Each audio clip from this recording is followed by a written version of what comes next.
আসসালামু আলাইকুম। আপনারা সবাই কেমন আছেন? আশা করি আপনারা সবাই ভালো আছেন। আজকে দেখাবো কিভাবে ঘরে চানাচুর বানানো যায়। সাথে থাকেন। প্রথমে আমরা নিব বেসন।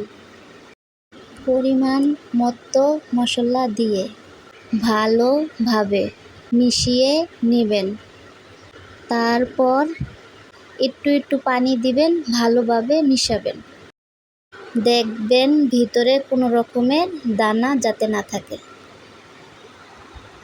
এখন আমরা চানাচুর ভাজবো। খেয়াল রাখবেন যাতে পুড়ে না যায়।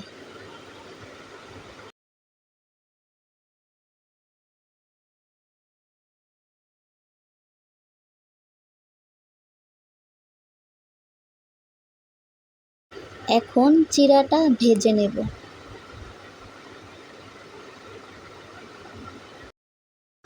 তারপরে ভেজে নেব বাদাম।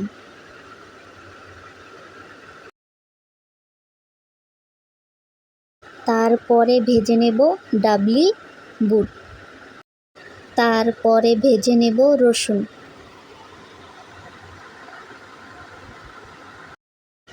আমাদের সব কিছু ভাজা হয়ে গিয়েছে।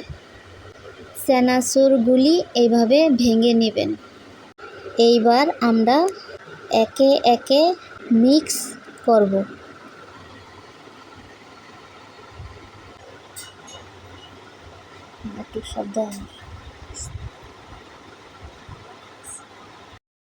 এইবার আমরা চানাচুরের মশলা অ্যাড করব।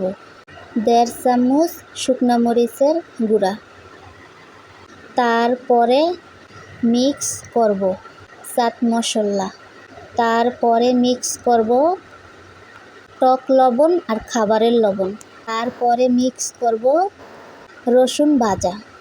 এইবার আমরা ভালোভাবে মিক্স করব।